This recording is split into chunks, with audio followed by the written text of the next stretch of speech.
So hello mga boss, Louie Toribio sa CAD operator. Ngayon naman tuturuan ko kayo kung paano gumawa ng elevation na mas mabilis gamit itong mga dynamic block na ginawa ko. Tsaka gusto ko na din magpasalamat sa inyo sa lahat ng nanonood sa mga video ko, sa mga nagpi-PM sa akin na nagte-thank you. Maraming salamat sa inyo mga boss. Kaya huwag natin patagalin pa itong mga boss. Simulan natin. Intro muna tayo.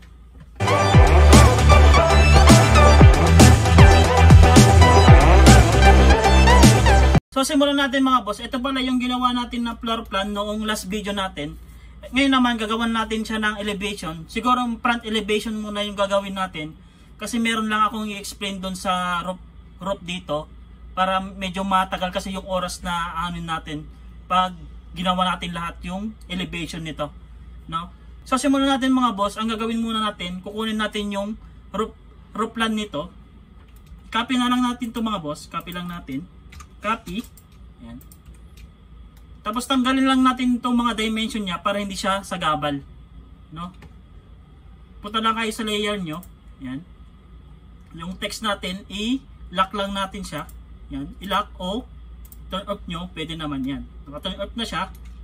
Ngayon naman, magpipiline tayo. P-line. Enter. Kunin lang natin itong edge ng column natin. Dito. Mag-ano muna tayo. Check nyo yung layer nyo dun sa ayan, A-roof. Ayan. Click nyo yan. Tapos P-line ulit tayo.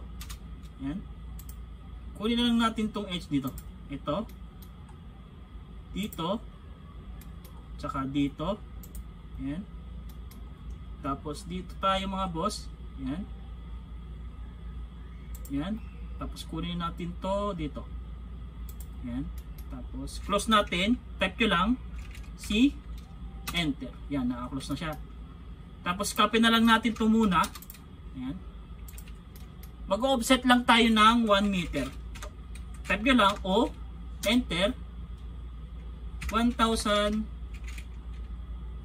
mm or 1 meter. Tapos offset nyo lang siya. Ganyan. Palabas. Ayan. Pag nakuha nyo na yan mga boss, offset ulit tayo ng 150 mm or 0.15 meter dito sa gutter nya. Ito. Offset lang natin. Paloob. Wag po sa labas ha. Paloob po mga boss yan. Yan. Pag nakuha na natin mga boss, punta lang kayo dito. Ito. Kung makikita nyo dito mga boss, click nyo lang tong triangle na to. Dapat naka-check yung 45 kasi gagamitin natin tong 45 degree. Yan. Naka-check naman siya mga boss. Yan. I-an natin siya. Yan. An nyo siya. Tapos, line ulit tayo. Yan. Kunin nyo dito mga boss. Dapat naka 45 degree. Ayan. Mag-automatic naman siya mga boss pag nag 45 degree. Parang may green siya na hidden line dyan. Yan. Click ko yan. Tapos click natin dito. 45 degree ulit. Yan. Tapos click natin dito, dapat makuha natin to. Yan. 45 degree. Yan. Tapos dito ulit 45 degree. Yan. 45 degree. Yan. Tapos i-line lang natin dito mga boss. Yan. Kung hindi siya pantay, hindi siya tutugma, ulitin nyo lang mga boss. Yan. Dito, dyan. Tapos dito, line natin dapat dito sa loob. Yan. Tapos dito sa loob. Yan. Hanggang maging pantay na sila. Ayan mga boss, pantay na sila. Tapos trim na natin to. Yan. Trim natin yan. Ito kasi padiretso na to mga boss Yan. Padiretso na ganyan.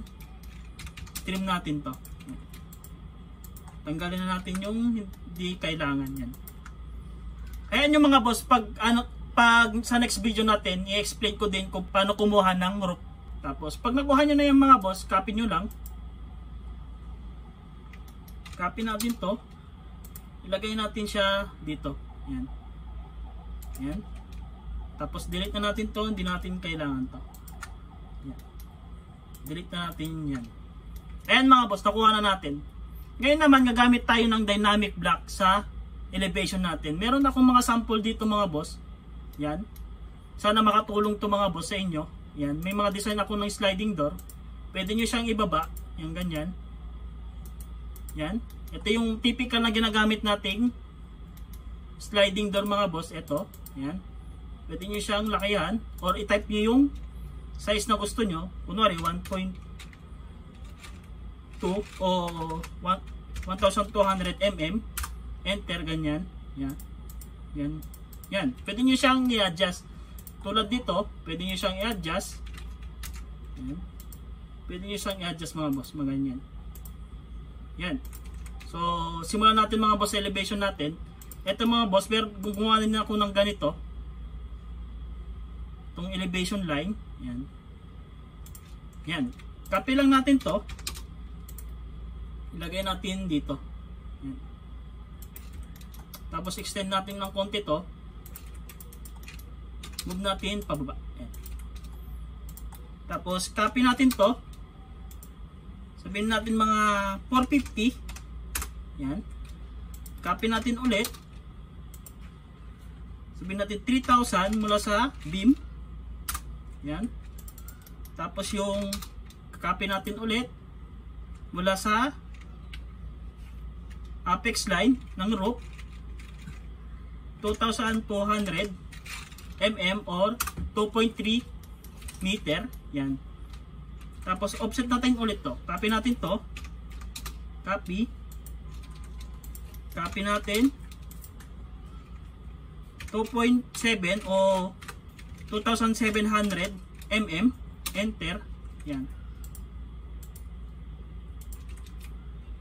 Tapos lagyan natin siya ng ganito para mas magandang tingnan. Yan. Move natin ng konti. I-line lang natin dito mga boss. Yan. Yan, naka-line na siya. Pag okay na lahat mga boss, move natin siya ng konti dito. Yan. Pag okay na siya boss, copy nyo lang to. Copy natin to, CO. Tapos baba natin ng dito. Yan, baba yun ng ganyan. Tapos move lang natin siya ng konti. Pababa. Tapos trim na natin to. ER. Enter, enter. Double click mga boss. Yan. Kuha na natin yung line ng elevation natin. Next natin, kukunin lang natin yung pinaka-center ng column. Ito, ito, tsaka ito. Gawin lang natin dyan, ML. Enter. Scale. 300 yung column natin. 300 by 300. Yan. Or i-rename muna natin to. Yan. I-rename muna natin to. NGL. Slash natin. NGL. Yan. Apply. Okay natin. Ito. Palitan natin to. FFL. Yan. Tapos ito naman.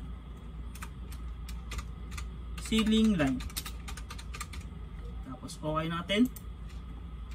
Next natin to. Ito. Top of beam line. Yan. Tapos next natin dito. Apex line of roof. Yan. Yan mga boss. Ayan. Pag okay na siya mga boss, yan lang natin to. Yung column natin, 300 by 300 yung column natin. Type nyo lang, ML. Enter. Tapos, scale. 300. Enter natin. Tapos, kunin natin to. Or yung layer natin, gamit tayo ng ito. 0.25 mm. ML. Scale. 300. Yan. Baguhin natin ng kulay ito para hindi tayo malito mga boss. Try natin itong green na lang. Yan. ML. Scale. Yan. Click natin yan. Tapos ito. Walang poste dito mga boss. Ito yung may poste. Yan. Tapos ito. Yan. Pag nakuha na natin yan mga boss, kukunin na lang natin yung root nito. Yan. XL tayo. yan, kunin natin tong rope na to, F1, para straight siya. Copy natin, yan, tapos ito, yan, yan. Ang ginagawa ko sa rope mga boss, para makuha ko yung slope nya, ganito lang ginagawa ko. Nag-extend muna ako ng 500 dito mga boss, 500, enter, yan. Tapos dito ulit, 500, yan. Tapos mag-line tayo dito, yan. Yan. Tapos offset ulit ako ng 350, enter, yan. 350 ulit. Tapos dito ko siya i-align. Dito sa may 500, yan. Tapos dito sa 500. Tapos offset na, mag-offset to. TR, enter, enter, shift nyo lang para mag-extend siya. Yan. Extend natin to. Yan. Delete natin to. Delete natin yan, delete na natin to. Hindi natin kailangan yan. Ba't ganyan yung ginawa ko mga boss? Simple lang mga boss, i-explain ko sa inyo bakit ganyan yung ginawa ko. Bakit ako nag-extend ng 500 tapos nag-extend ulit ako ng 350. Kasi ganito yung kakalabasan niya mga boss. Ito. Yan. Kung makita nyo mga boss, ganito siya. Yan. Para yung ano natin, yung fascia board natin, hindi sumakto doon sa beam natin. Kasi gusto ko kasi mga boss, nakatago tong beam. Para yung stereo ceiling natin, dito siya. Para hindi expose yung beam natin dito. Yan. Magiging ganyan siya. Sample natin, rectangle ulit tayo. 300 by 300 natin yung beam natin. 300 by 300. Sample lang mga boss ha. Yan. Para malaman nyo din. Yan. Kunwari ganyan. Tapos i-extend nyo lang. Line. Mula sa itong beam na to, 500. Yan. Yan. Ganyan. Tapos offset kayo ng 350. Yan. Tapos kunwari ito na yung rope mo. Yan. Tapos TR. Enter, enter. Shift. Yan. Ganyan yung ginawa ko. In-extend ko na ulit siya. Kasi ito. Tapos ito. Yan. Tapos offset ko ulit ng kunwari yung thickness ng bubong mo. Offset mga 1.5. Yan. Tapos yung zipper links mo, offset 75. Yan. Zipper links. Tapos offset natin ng yung angle bar mo na 50 by 50. Offset 50. Yan. Magiging ganyan na siya mga boss. Offset. Yan. Tapos trim natin. Ito, extend to. Extend pala yan. Yan. Ito na yung angle bar ng truss mo mga boss. Yan. Yan. Click natin ng ganyan. Ito, extend to. Yan. Line ulit tayo ng 500. Yan. Tapos nag-offset tayo ng 350. Yan. Extend natin to. Yan. Magiging ganyan na siya mga boss. Oh. Yan. Tapos ito na yung zipper links mo. Itong fascia board mga boss, ito. Copy natin to. Kunwari ito yung fascia board mo. Nilalagay siya dito. Yan. I-move natin siya. Magiging ganyan siya mga boss. Yan. ML, scale. 150 yung wall natin. Yan. Magiging ganyan siya mga boss. Oh. Tapos, ito na yung ceiling line mo. Ayan.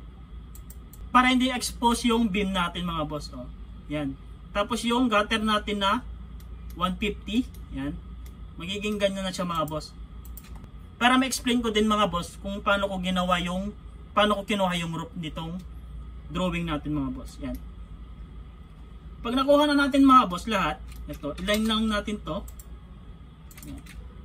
Copy lang natin to mga boss. Yan. Yan. Pag nakuha na natin to, delete na natin to, hindi natin kailangan. Trim ulit natin. Yan. Tapos kukunin lang natin tong dynamic block na ginawa ko. Ito mga boss. Copy lang natin. Makikita nyo naman meron siyang gap dito. Ito. Dito nyo lang kunin. Copy. Tapos ilagay natin dito. Yan. Extend lang natin to. Ilagay mo lang ganyan. Tapos ilagay natin dito. Yan. Tapos ito, extend natin dito. Yan. Tapos ito mga boss, ilagay lang natin dito. Yan. Ayan mga boss, nakuha na natin yung gutter natin. Yan. Tapos ibaba na natin tong beam natin. Ibaba mo na to. Yan. O ganyan muna. I-X natin to. Kasi meron ako parang design dito. Ito mga boss, parang wall siya para sa groove natin. Delete natin to, delete natin yan. Ang size nun is 1180. Enter. Yan. Yan. Tapos trim natin. Parang design siya mga boss, para mas maganda yung tingnan dun sa harap ng bahay natin. Yan. Line natin ulit dito. Yan. Tapos dito mga boss, may line siya dito. Yan. Tapos lagyan lang natin ng groove to. Parang design na lang. Hatch nyo lang. Or eto, pindot nyo tong groove. Check nyo siya. Hatch. Yan. Click natin dito, lalagyan natin ng groove. Yan. Para mas maganda yung front ng bahay natin. Tapos hanapin nyo itong, eto to. User, yan. Type lang natin ng mga 150 mm. Yan. Kung medyo maliit, medyo madami mga boss, adjust nyo lang siya. 300. Yan. Okay na yung 300 siguro mga boss. Yan. Tapos next natin, lalagyan lang natin ng ito. Owning window dito. XL ulit tayo.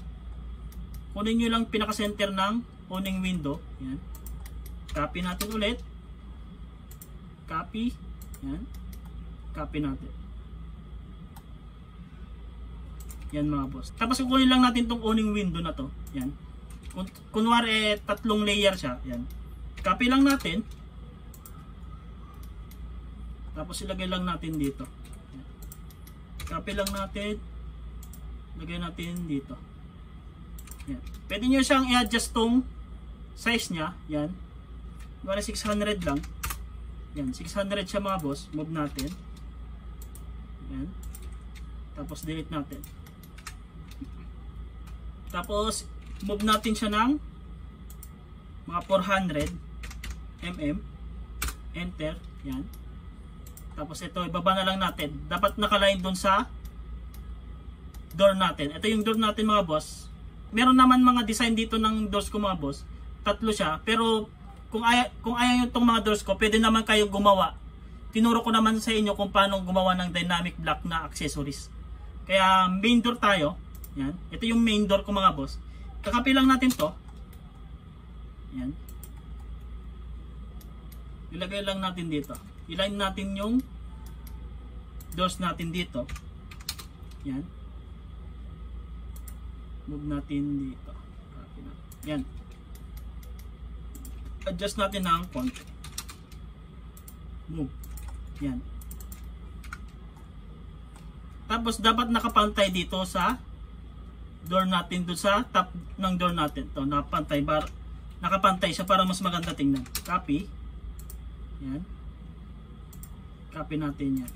Yan. Tapos lalagyan lang natin ng windows dito mga boss. Ito. Siguro maglalagay na lang tayo ng sliding door na ganito. Copy natin ulit. Yan. Lagay lang natin sa pinaka-center. Move natin. Ito. Sagad naman to mga boss. Ito. Tapos move natin siya ng 900. Mula sa 900 pala mga boss ha. Dito sa wag dito sa NGL kayo na 900. Dito po sa finish floor level. move natin siya. Yan, kunwari dito, tapos i-move nyo lang ng 900 mm. Enter, yan. Move natin siya ng konti. Tapos dapat nakapantay din dito. Yan, pantay naman siya mga boss. Yan. Ito na yung front elevation, ito na yung front elevation natin. Pero maglalagay lang tayo ng mga design niya. Hatch tayo. Kunwari itong bricks na to, click nyo lang. Hatch kayo. Yan, click nyo yan. Yan, click natin tong mga to. Yan. Tapos, enter natin.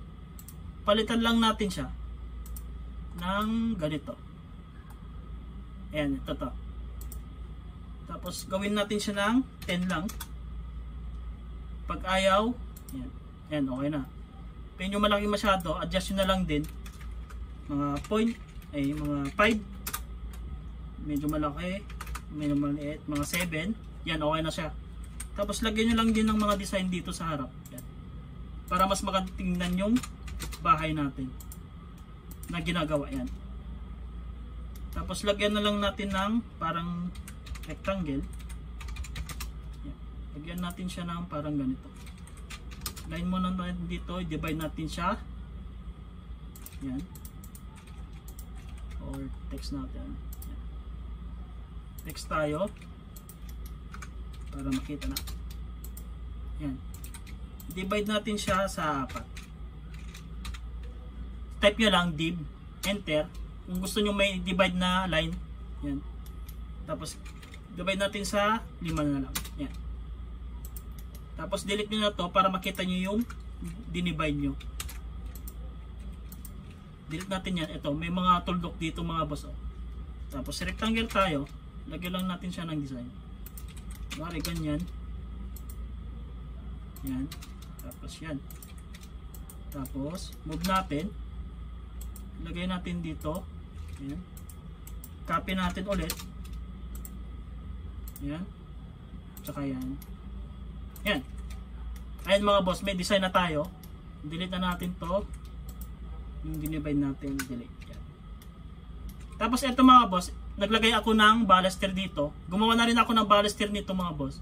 Ito mano-mano lang naman. Ganun na din yung gawin yung mga boss kung mayroon kayong ginagawa. Ito, manual kasi ginawa ko. Para mas mabilis tayo kasi medyo matagal yung oras natin mga boss. Copy nyo lang. Copy natin. Tapos ilalagay lang natin dito. Ayan. Ayan mga boss. Oh. Tapos pag offset kayo ng 150 dito. Offset 150. Ayan. Para mas maganda yung ginagawa nating drawing. Ayan. Tapos trim natin to. Ayan. Trim. Tapos lagyan na natin ng P-line. Lagyan natin lang line muna dito. Tapos mag-hatch tayo dito. Trim natin to. Ayan. Ayan. Tapos mag-hatch kayo. Ayan. Type nyo lang H, enter. Click nyo na dito. Ayan. Ayan. Tapos yan. Tapos baguhin nyo lang tong design na to.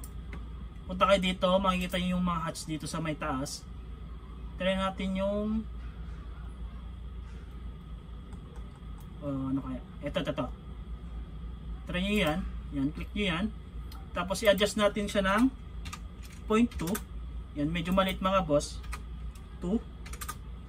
Medyo malaki. 0.5 natin. Lakayan pa natin. Mga 1 na lang. Yan. Or 0.7. Yan. Tapos palitan natin siya ng medyo ano yan. Line tayo yan. Palitan natin siya ng kulay. Yan. Yan mga boss. Ayan. Ganito na yung elevation nito mga boss. I-move lang natin ng konti dito. Lalagyan lang natin ng dimension. DLI. Yan.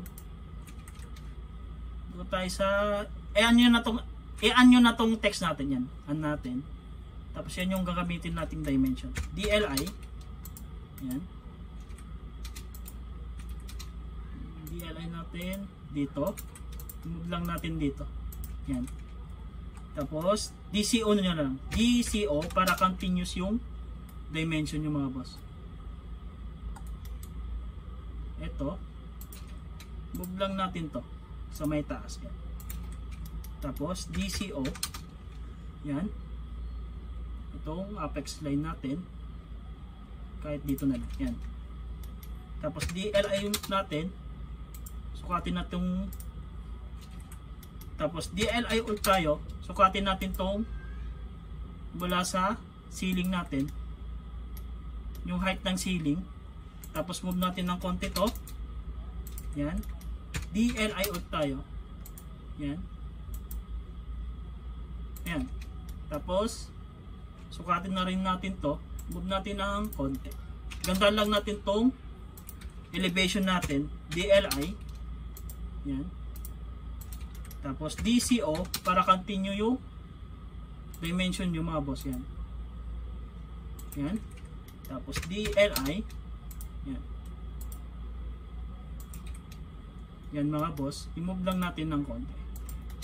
Yan. Move natin pataas. Yan. Ito. I-line lang natin dito. Yan. Tapos baba lang natin ng konti to. Yan. Yan. Or delete na lang natin. Delete natin yan. Copy natin to. Copy. Copy. Tapos copy. Yan. A few. So yung mga boss, nalubat yung cellphone ko. Kaya nawala. So itutuloy na natin mga boss. Ito naman mga boss, ito na siya. Lalagyan lang natin ng itong ports natin. Ang ginawa ko kasi dito mga boss, slab na siya. Yan. Line natin mga boss. Line. 2,500. Yan. Yan. Tapos offset natin siya ng 100. Yan. Tapos move natin siya ng konti. Dito. Yan. Tapos ditong sa slab niya mga 6,500. Yan. Trim natin. Trim natin to. Yan. Ito lang naman yung slab mga boss, yung kulang natin kanina. Yan. So, ayun mga boss, tapos na tayo sa front elevation. Tapos na-explain ko yung truss kung paano ko siya kinukuha. So, hanggang dito na lang mga boss. Thank you pala sa mga lagi nanonood ng mga video ko. Sobrang thank you talaga. Sobrang na-appreciate ko yung mga nag-PPM sa akin, nagme-message sa akin sa Facebook ko. Na nagti-thank you. Sobrang salamat sa lahat ng nagko-comment. Thank you sa lahat talaga mga boss. Etong cut file na to mga boss, ilalagay ko na lang yung link sa baba mga boss. Tapos i-download nyo na lang din. Para magamit yung dynamic block na ginawa ko. So, bye-bye na mga boss. Sa susunod na video ulit.